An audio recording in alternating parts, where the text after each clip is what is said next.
신학대학원을 졸업하고 교회 전임 사역을 나갔을 때 새해 첫 주가 되었는데 예배하면서 그날 강단에서 선포되는 담임 목사님의 설교 제목을 보았더니 새해를 새롭게 였습니다.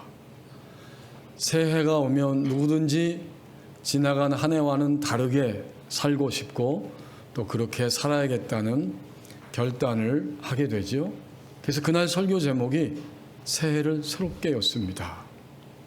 그리고 시간이 흘러서 구정 명절이 되었는데 그날 주보의 설교 제목을 보았더니 놀랍게도 이렇게 되어 있었습니다.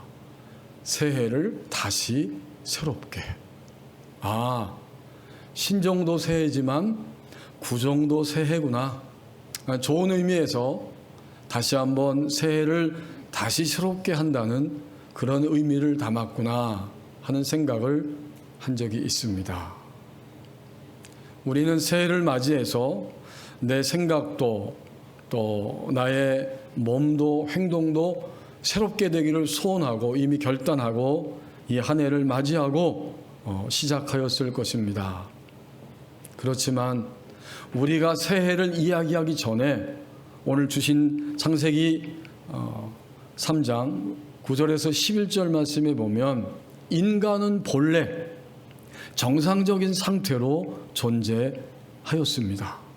인간이 창조될 때 정상적인 상태로 존재하면서 아담과 하와는 하나님의 사랑 안에서 하나님의 사랑을 느끼고 반응하고 하나님의 사랑을 만끽하면서 아주 행복한 나날들을 살아가고 있는 존재였습니다.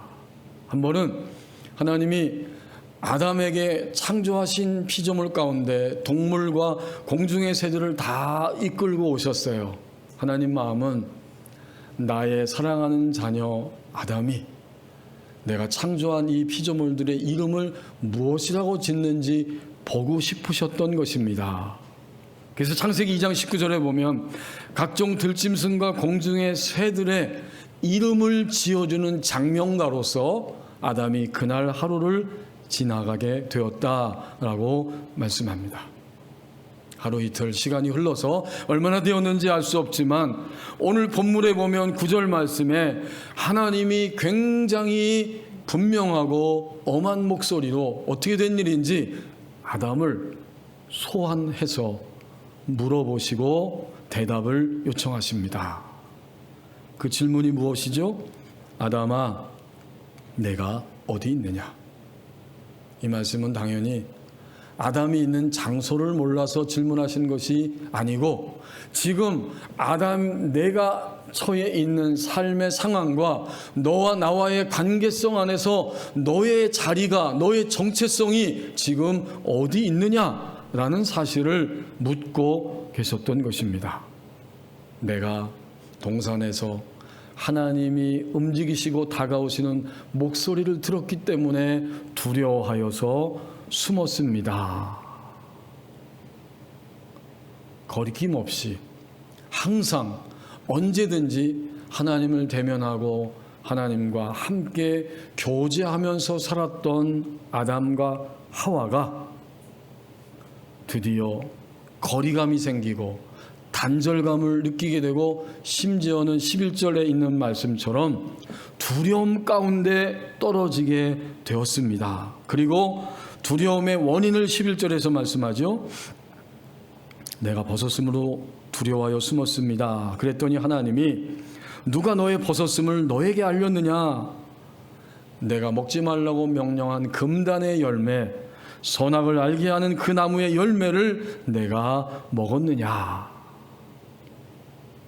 이제 하나의 분명한 사실이 새롭게 에덴 동산 안에 생겨났어요.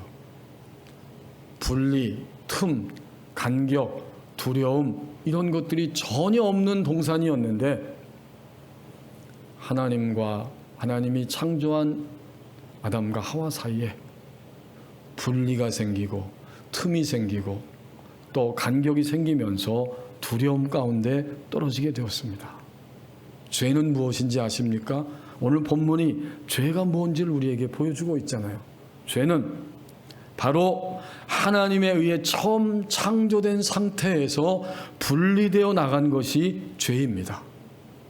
하나님은 충분히 괜찮다고 그랬어요. 그리고 모든 만물을 창조하시고 인간을 창조하신 마지막 날에 모든 걸 다 보시면서 창세기 1장 31절에 보면 지으신 모든 것을 여섯째 날에 보시고 보시기에 심히 좋았더라, 이렇게 말씀하셨어요. 아담은 내가 벗었으므로 부끄러웠습니다, 부끄러워서 두려웠습니다라고 말했지만 창세기 2장 25절에서는 아담과 하와 두 사람이 벌거벗었으나 부끄러워하지 아니하더라. 여러분 무슨 뜻인지 아시잖아요? 하나님이 괜찮다고 그랬어요.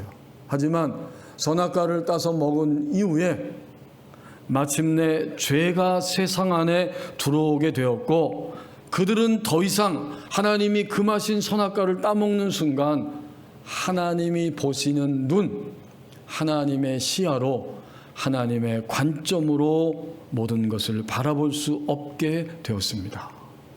하나님과 분리가 생긴 거죠.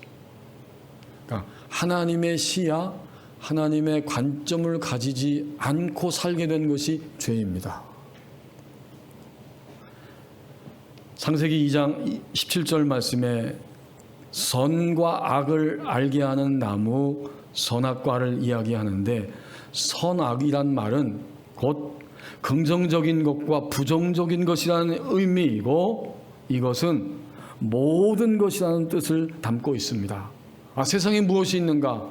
하나님, 나 이 피조 세계가 있는데 여기에는 그날 이후로 긍정적인 것과 부정적인 것이 있고 또 그것이 모든 것인데, 결국 이것은 하나님의 전지하심과 연관된 말입니다.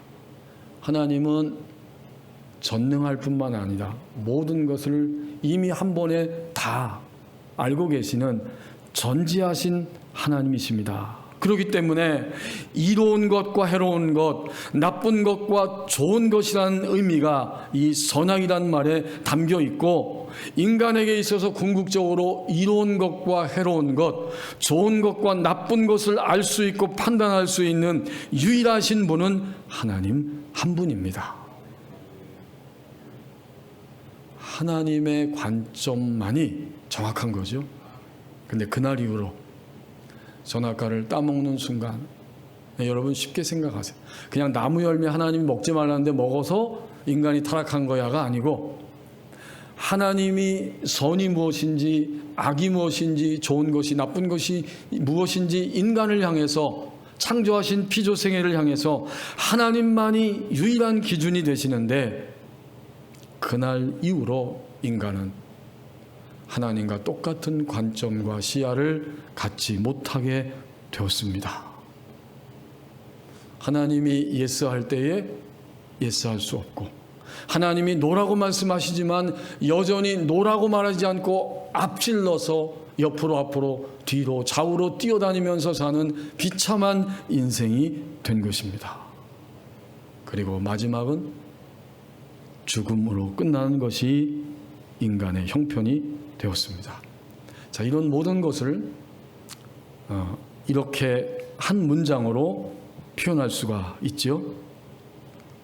아담과 하와, 인류는 하나님과의 교제권에서 벗어나서 교제권 밖으로 튕겨나간 인간이 되었다. 그렇죠, 여러분? 하나님과 교제권 안에 있는 인간이 자신들의 관점과 시야를 옳다고 여기면서 살아가게 되니까 하나님과의 교제권 안에 있다가 밖으로 튕겨져 나가는 이런 비참한 인간이 되었습니다.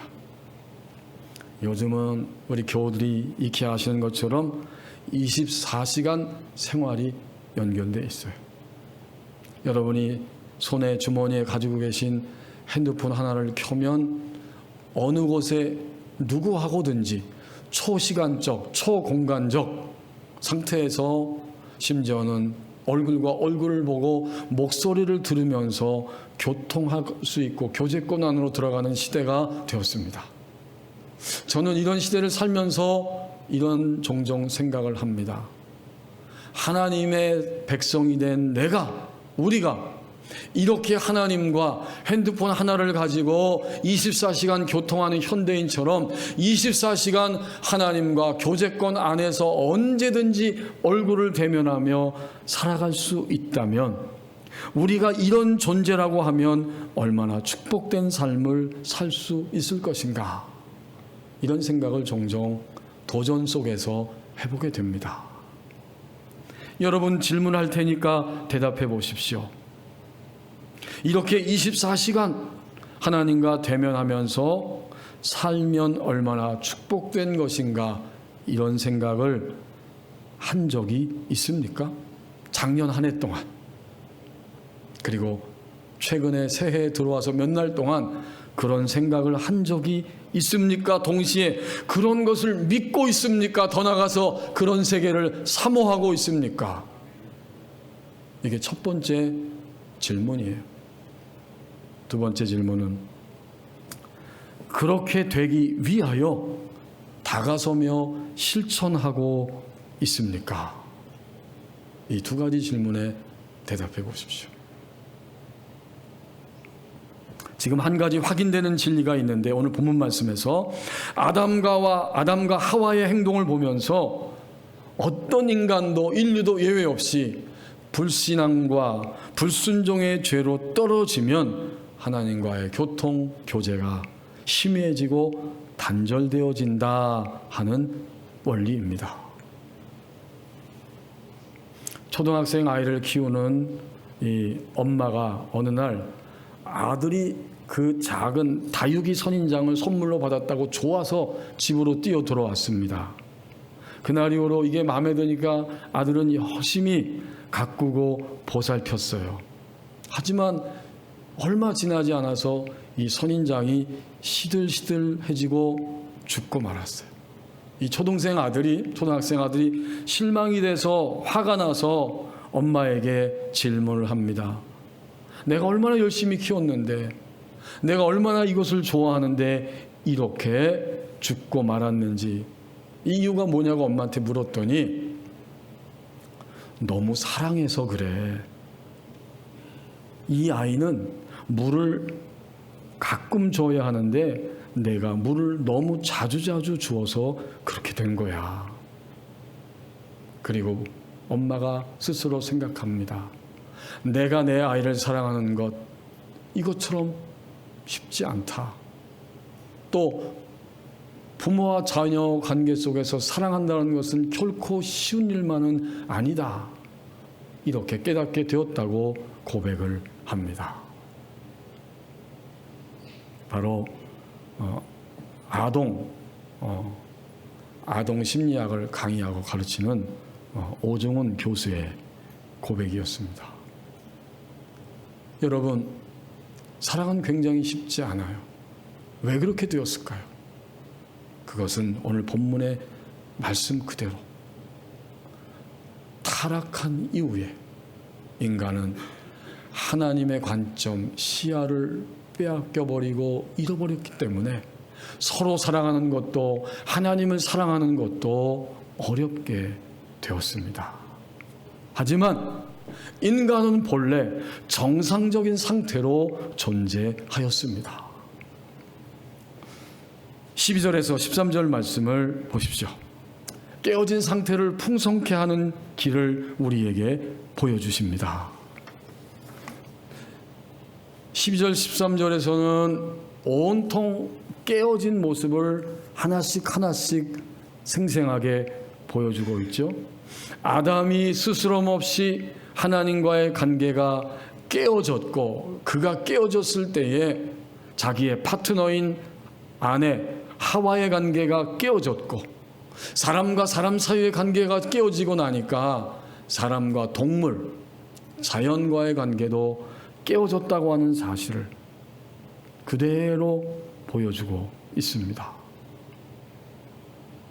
결국 12절 13절은 온통 하나님의 창조 세계에서 관계들이 연속적으로 깨어졌다는 사실을 생생하게 말씀합니다. 관계들이 깨어졌다는 걸 단순하게 정의하면 이런 것이죠. 더 이상 서로 교제함이 사라졌다. 혹시 우리 교우들 가운데 작년에 누군가 관계가 깨어져서 다시는 너를 보지 않고 연락하지 않고 너하고 단절하겠다 결심한 대상이 있습니까? 그리고 새해가 됐는데 정말로 오늘이 5일인데 5일 동안 한 번도 연락하고 만난 적이 없습니까? 그러면 관계가 현재 깨어진 거예요. 앞으로도 난 너하고는 만날 이유도 없고 너를 상대할 마음도 없다. 영원히 나는 너를 단절시키겠다. 우리는 금방 단절할 수 있어요. 또 핸드폰 얘기를 하게 되는데 핸드폰으로 차단만 시키면 상대방이 아무리 교제를 회복하기 위해서 연락을 해도 결코 교제를 할 수 없습니다. 관계가 깨진 거죠.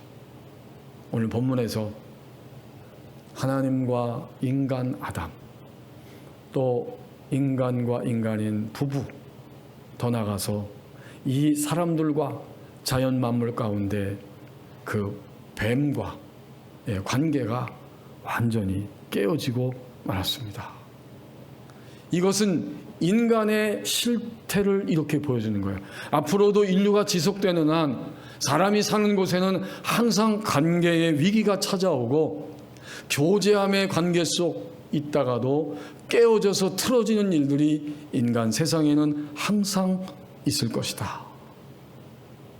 하지만 중요한 사실은 하나님과의 관계가 깨지는 것이 더 심각하다는 거예요. 자, 이렇게 하나님과의 관계가 깨어졌을 때 사람과 자연과의 관계가 연속적으로 깨어지고 있는데 하나님은 이 깨어진 관계를 새롭게 풍성케 회복하게 하시기 위해서 어떻게 하셨죠? 하나님 자신이 사람의 몸을 입고 구원자로 이 땅 위에 찾아오셨습니다. 예수님을 믿음으로 예수님의 이름으로 드디어 우리는 하나님 앞에 당당히 나아가는 자격을 얻게 되었습니다. 그래서 2025년을 시작하면서 기도하면서 하나님이 우리 법원립교회 주의 몸된 교회가 어떻게 나가기를 원하실까 하면서 기도하며 하나님 주시는 표를 생각했습니다. 여기 앞에 보시는 것처럼 주보에서 보시는 것처럼 교제권 안에 거하는 교회 공동체라는 마음, 그런 생각을 저희 교회에 부어주셨습니다. 예수 그리스도의 이름으로 예수님의 능력으로 당당하게 이미 깨어진 관계에서 하나님과의 관계 안으로 들어가는 자격을 얻었습니다. 그렇다면 25년 한 해도 어떻게 이 교제권 안에 들어가서 살 수 있을까요? 가장 먼저 하나님을 예배하는 공적인 예배에 참여함으로 참여할 때마다 모든 인간 인류는 다시 더욱 풍성한 하나님과의 관계를 체험하고 누리게 됩니다. 이 땅에 살아가는 것, 하나님을 믿는다는 것은 단순한 거예요. 우리 코에 호흡이 있는 날까지 우리를 창조하신 또 우리를 구원하신 하나님 앞에 몸을 입은 우리는 다 함께 공적으로 모여 주님이 부활하신 이 주님의 날에 항상 몸으로 나와 공예배에 참여하는 것입니다. 여러분, 공예배에 참여할 때에 이미 경험하시잖아요.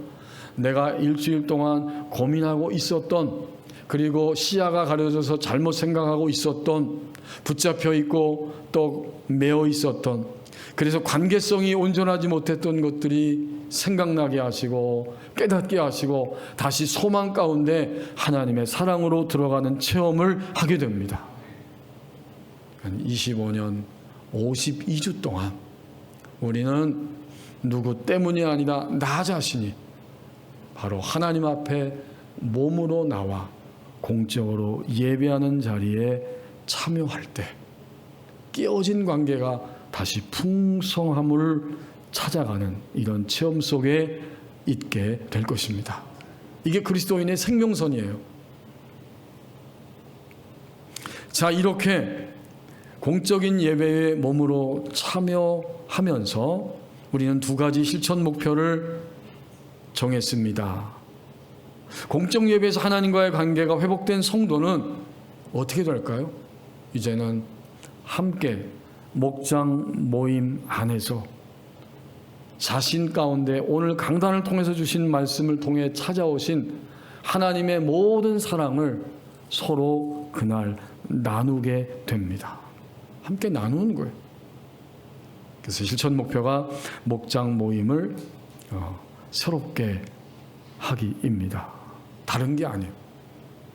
오늘 내게 다가오신 하나님의 사랑을 그 말씀을 통해서 함께 고백하고 나누면서 서로가 서로에게 흘러가는 하나님의 사랑과 생명을 체험하게 됩니다.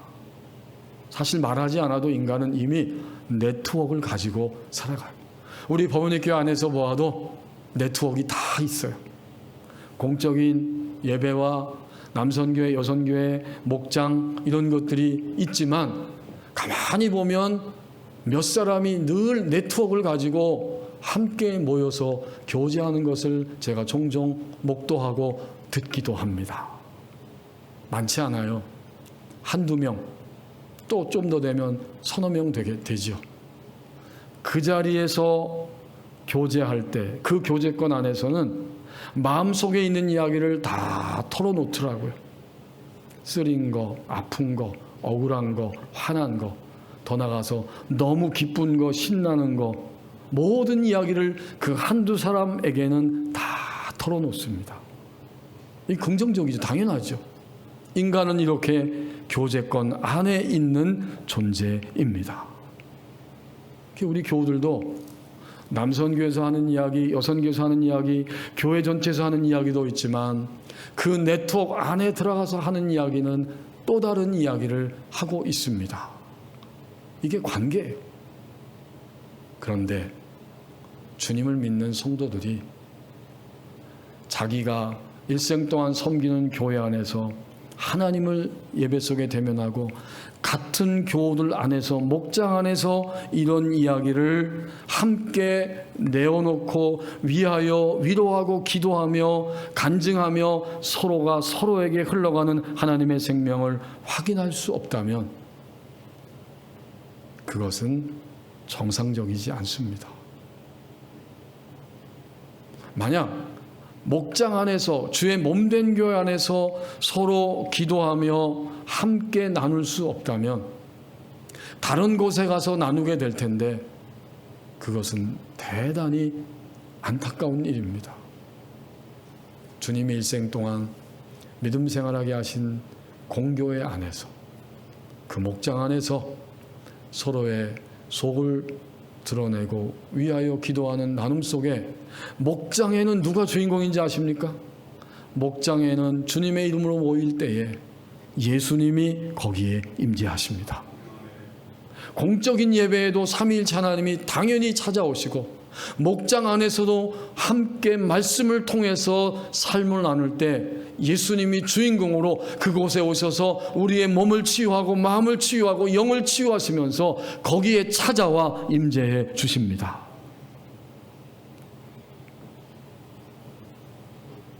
한두 명의 교제가 있다면 그 속에서 속을 다 털어놓을 수 있다면 예수 그리스도의 이름 안에서 모인 목장 안에서도 우리는 서로를 보면서 말씀을 통해서 함께 나누는 그런 축복의 삶을 살아갈 수 있게 됩니다.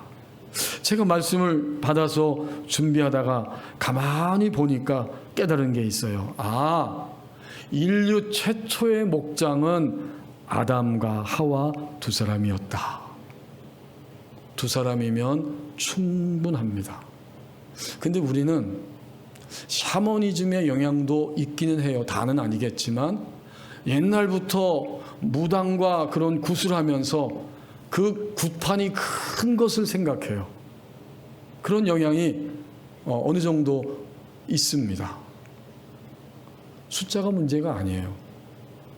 우리는 주님 안에서 주님 말씀대로 두세 사람이 내 이름으로 모인 곳에는 나도 그들 중에 함께 하신다. 근데 우리 교우들이 물론 그 마음은 이해돼요.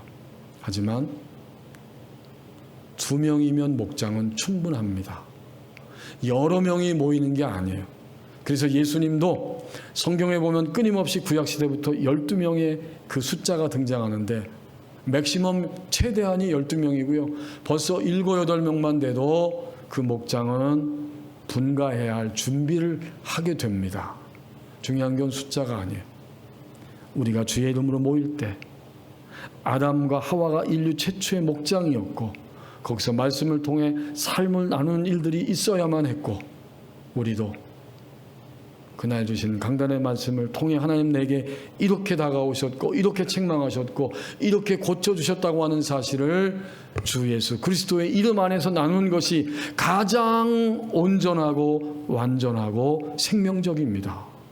거긴 함께 기도할 수 있고요. 함께 위로할 수 있습니다. 그러니까 오늘 이후로는 우리는 목사님 2명밖에 안 돼서 힘이 없어요. 그런 생각과 말을 절대로 하지 않기를 바랍니다. 2-3 사람 거기에 말씀을 통해 삶을 나눌 때 주님이 찾아와 주시기 때문입니다. 그래서 이 25년의 우리 교회의 이 교제권은 바로 목장 모임 새롭게 하기, 이 목장 모임을 통해서 풍성함을 회복시켜 주십니다. 2번째 실천 목표가 있죠. 개인 기도 시간의 회복입니다. 여러분 오늘 본문을 가만히 보십시오. 아담과 하와가 왜 실패했을까요?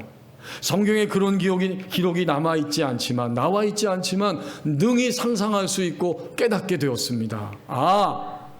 아담, 하와 이 부부가 하나님이 주례를 쏘시고 인류 최초의 아름다운 에덴 동산에서 주례사를 통해서 결혼관계로 인간의 길을 예비하시고 이끌어 주셨는데 이 아름다운 관계가 왜 깨지게 되었을까? 아담은 자기 스스로 홀로 하나님 앞에 기도로 대면하는 시간이 없었습니다. 적었습니다. 마찬가지죠. 하와도. 아담과 함께 있을 때에도 기쁘고 감사하고 좋은 것이지만 홀로 인간은 개인적으로 하나님을 대면하는 기도의 시간이 있어야 합니다. 아담과 하와의 실패는 다른 것이 아니에요. 여기서 얼마나 처절하게 실패했는지 우리는 확인할 수 있습니다. 이제 12절 말씀을 보십시오. 하나님이 그 나무 열매를 내가 먹지 말라고 했는데 내가 먹었느냐 했을 때 12절에서 아담이 이르되 하나님이 주셔서 나와 함께 있게 하신 여자 그가 그 나무 열매를 내게 주므로 내가 먹었나이다. 1차적 책임을 누구에게 돌리고 있죠? 하나님에게. 그래서 하나님이 나에게 주셔서 1차적 책임이에요. 그리고 자기의 아내를 정관사와 인칭대명사를 사용해서 2번 반복하고 있어요. 나와 함께 있게 하신 여자, 바로 그 여자란 뜻이에요. 그리고 이번에 인칭대명사를 사용해서 그가 그 나무 열매를 내게 주므로 내가 먹었나이다. 이걸 쉽게 번역하면 나와 함께 있도록 당신께서 주셨던 그 여자 그가 나에게 주므로 내가 먹었습니다. 1차 책임은 하나님 당신에게 있고 2차 책임은 이 여자에게 있습니다. 자기 책임은 없는 거예요. 왜 실패했을까요? 아담이 개인적으로 하나님을 대면하는 자리에 있지 않았기 때문에 그는 자기를 실상을 보고 자기의 어두움도 보고 자기를 다스릴 수 있는 그러한 시야, 그런 생각조차 가질 수 없었어요. 사건이 발생하고 보니까 드디어 자기는 못 보고 하나님과 함께 또 살게 한 이 하와, 그를 향해서 모든 화살을 다 돌리고 있었던 것입니다. 얼마나 비참합니까? 관계성이 하나님과 깨지고 아내와도 함께 깨지고 있는 이 비참한 광경, 그것은 하나님을 홀로 대면하지 않을 때 찾아오는 필연적인 결과입니다. 그걸 보여주고 있어요. 13절 말씀, 이제 하와는 어떻게 말하고 있죠?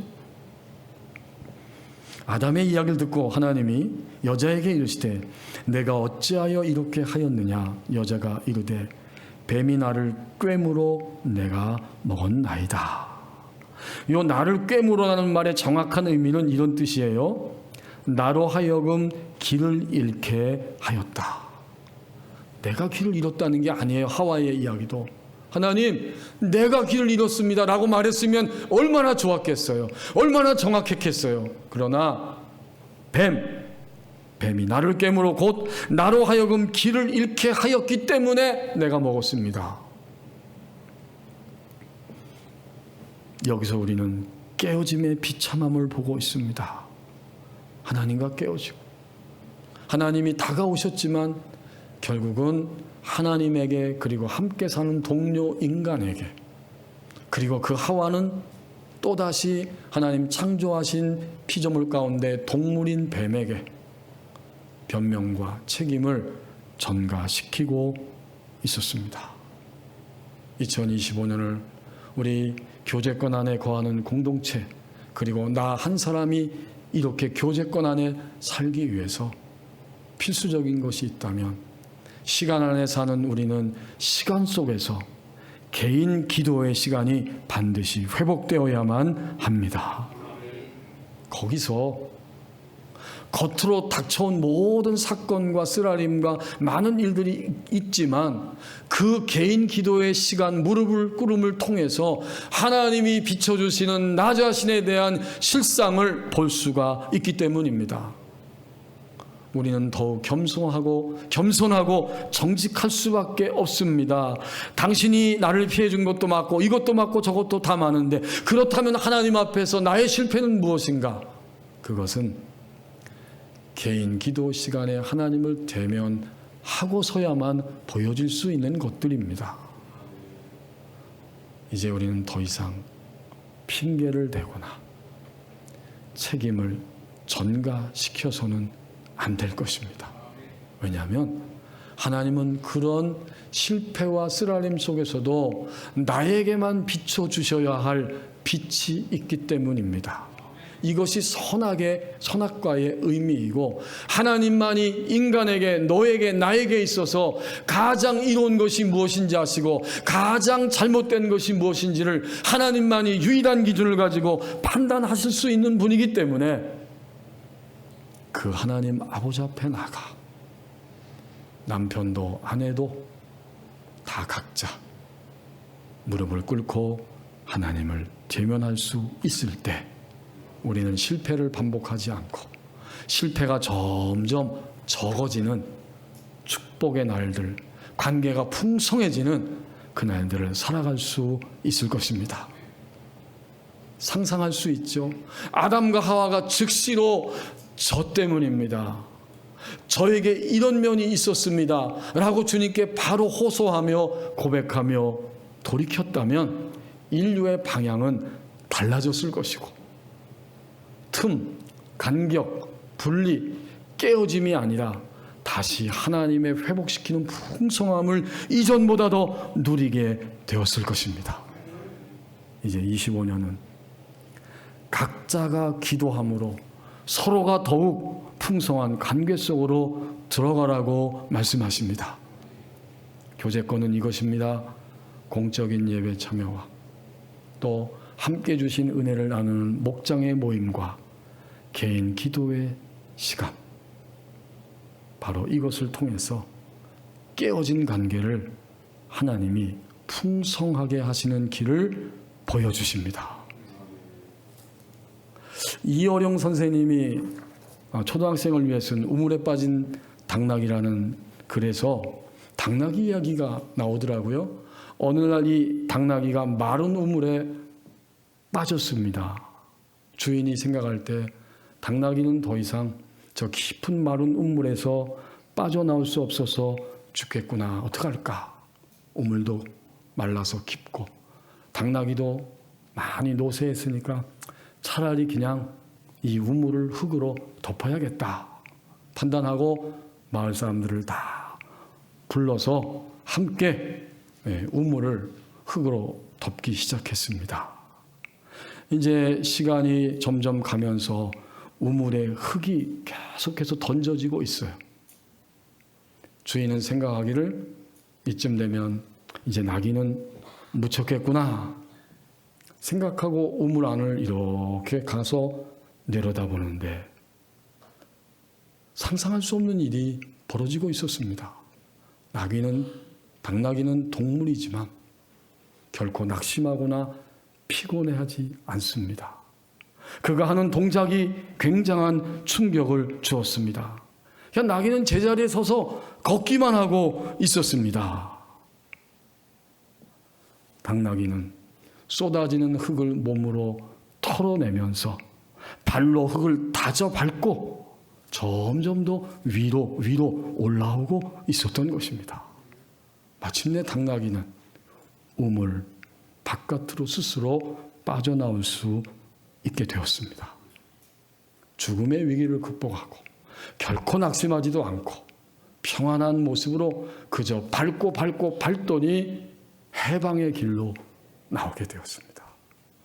2025년 하나님이 우리 삶에 어떤 것이 올지라도 하나님과의 관계성이 항상 회복되기만 하면 우리도 당나귀와 같이 항상 평안한 가운데 발로 다져 밟고 매일매일 새롭게 되는 풍성한 한 해가 되게 하십니다. 타락이 전에 인류는 어디에 있었냐면 당연히 에덴 동산에 있었습니다. 에덴이란 말은 원어적으로 보면 기쁨이란 뜻이고 동산, 이 가든은 울타리가 있는 정원이라고 하는 뜻입니다. 그렇다면 에덴 동산은 무엇인가? 울타리가 있는 기쁨의 정원입니다. 25년 새해 다시 울타리가 있는 기쁨의 정원을 향해 나아가라고 말씀해 주십니다. 기도하겠습니다.